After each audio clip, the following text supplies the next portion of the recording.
Entrepreneur spirituel balance, quelle est la tendance pour cette nouvelle année 2024? Au moment où je te fais cette vidéo, non, 2023, enfin fin d'année 2023, bien évidemment que tu pourras visionner et je te le recommande, eh bien, cette vidéo à nouveau à plusieurs reprises en 2024.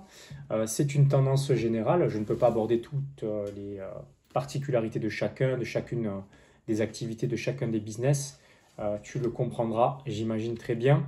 Et j'ai mis l'intention au travers de cette vidéo et bien que les personnes qui regardent cette vidéo, ça leur parle, premièrement, et que ça leur permet d'avancer, que ça leur permet d'avoir certaines guidances par rapport à leur activité. Donc, ce n'est pas un hasard si tu te retrouves devant cette vidéo, tu t'imagines bien. Si ça te parle, tu peux le mettre dans les commentaires, ça me ferait plaisir de le savoir. C'est toujours super de pouvoir échanger avec des membres de ma communauté, de mon audience. Et si ça ne te parle pas, tu peux aussi me le dire, il n'y a aucun problème par rapport à ça. Donc, les questionnements que tu vas être confronté essentiellement en tant qu'entrepreneur spirituel dans cette année 2024. Les questionnements, donc ce qui ressort, c'est Ace of Cup et l'arcane Pape. Donc, on va te questionner sur, on va dire, une nouvelle façon de voir les choses, de voir la vie, d'avancer dans ton activité, surtout essentiellement dans ton activité, c'est l'intention que j'ai mis dans ce tirage-là.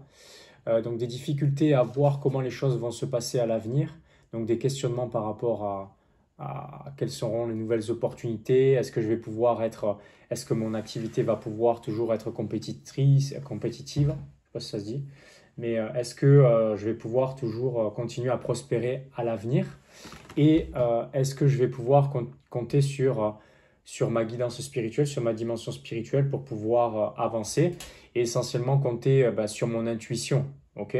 Quelle est la place de mon intuition dans les choix que je vais prendre dans mon activité pour l'avenir et quelles seront les conséquences que cela va engendrer et comment je vais me sentir par rapport à ça. Okay, parce que forcément, tout changement amène certaines fluctuations sur le plan émotionnel.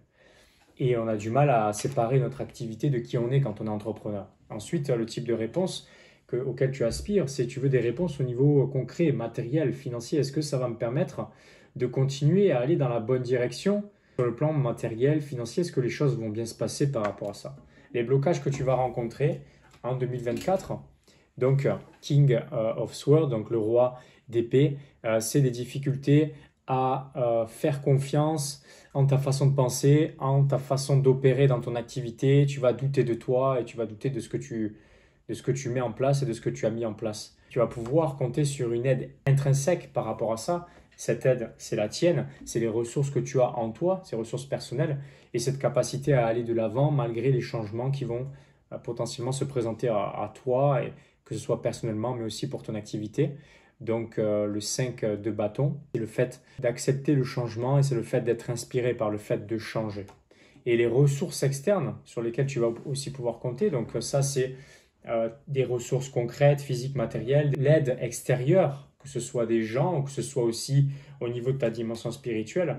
Donc c'est le 7 de bâton qui ressort. Et le 7 de bâton, c'est que tu auras les outils pour pouvoir être en capacité de dépasser les challenges qui vont se présenter à toi. Donc les outils vont se présenter à toi aussi en fonction des challenges qui vont se présenter à toi. Et foi que les choses vont bien se passer. Et foi que tu auras les ressources en temps voulu pour faire en sorte que les choses se passent bien. La foi, c'est pas d'attendre les preuves que les choses vont bien se passer. C'est d'avoir confiance que les choses vont bien se passer et que l'aide va arriver en chemin. Au niveau du timing, c'est l'arcane de l'amoureux qui ressort. L'arcane de l'amoureux, le niveau du timing, c'est fin mai, début juin, que les choses vont commencer à s'amorcer et à prendre forme. Ensuite, la prochaine étape logique qui t'est conseillée, c'est le 10 de bâton. Donc le 10 de bâton, ça signifie qu'il t'est conseillé de commencer à envisager à lâcher certains fardeaux qui t'empêchent d'aller à l'essentiel et qui t'empêchent de te focaliser sur les bonnes choses dans ton activité. Potentiellement, tu fais des choses qui ne t'apportent rien dans ton activité en termes de résultats, mais tu continues à les faire par habitude et parce que tu crois que c'est une bonne chose de les faire, mais en termes de résultats, ça ne produit rien. Donc, identifie ces choses-là que tu fais, vérifie qu'elles aient du sens par rapport aux résultats que tu veux. Si ça a du sens et que tu ne peux pas les remplacer, les supprimer et que tu ne peux pas les déléguer, tu continues à les faire si vraiment c'est important. Comme par exemple faire vendre tes produits ou services, c'est quelque chose de vital pour ton activité. Et si tu es fondateur ou le créateur et que ça dépend de ta personne, déléguer cette partie-là, c'est la dernière chose que tu devrais déléguer. Par contre, faire la paperasse, faire les rendez-vous, répondre au support client, ça, c'est pas à toi de le faire. Ok? Donc, ça a de la valeur, mais tu peux le déléguer.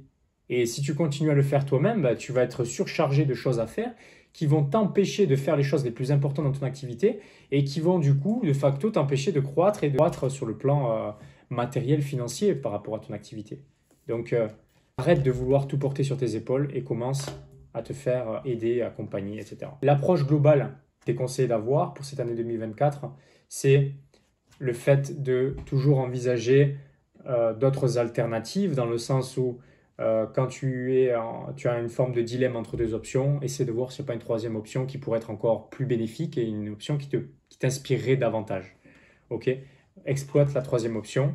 En anglais, on dit think outside of the box, pense à l'extérieur de la boîte.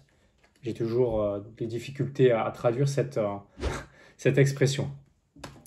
Ensuite, en termes de résultats à moyen et long terme, eh bien, c'est le fait d'apporter de l'abondance dans ton activité, du nouveau, j'allais dire du sang neuf. Le sang neuf dans ton activité, c'est de nouvelles rentrées sur le plan financier, de nouveaux clients, etc. à moyen et long terme. Donc, voilà, j'espère que cette vidéo t'a plu. J'espère que cette guidance t'a parlé au niveau des prédictions pour 2024. Si ça a été le cas, tu peux partager dans les commentaires en quoi ça t'a parlé. Tu peux revenir, et je t'encourage à revenir sur cette vidéo en cours d'année parce que forcément, tu vas être la tête dans le guidon et tu vas potentiellement avoir besoin de guidance à certains moments. Reviens sur cette vidéo, ça va t'apporter de la clarté sur certaines choses que tu ne vois peut-être pas aujourd'hui, qui ne font peut-être pas sens aujourd'hui pour toi, mais qui le feront potentiellement en 2024. Donc, repense à cette vidéo. C'est comme un vieux livre que tu as lu et que tu relis, à chaque fois tu le redécouvres. Pourquoi? Parce que tu évolues, tu es une nouvelle personne à chaque fois. Okay? Tu as une nouvelle ouverture de conscience, donc une nouvelle capacité à intégrer certaines informations que tu n'étais pas en capacité de voir par le passé. Tu peux aussi avoir accès dans les liens de la description de la vidéo à certaines ressources pour avancer plus rapidement dans ton activité. Si tu veux ajouter une dimension spirituelle ou si tu veux apprendre à l'utiliser dans ton activité pour aller plus vite, pour avancer plus confortablement dans la fluidité, eh bien, tu peux mettre la main sur mon livre Richesse spirituelle, mon livre best-seller, ou tu peux commencer par avoir accès à ta vraie mission de vie d'entrepreneur. Si tu me découvres, je m'appelle Grégory Vivas, tu peux t'abonner à ma chaîne, tu peux liker le contenu, et ça m'a fait plaisir de faire cette vidéo pour toi, et je te dis à la prochaine vidéo.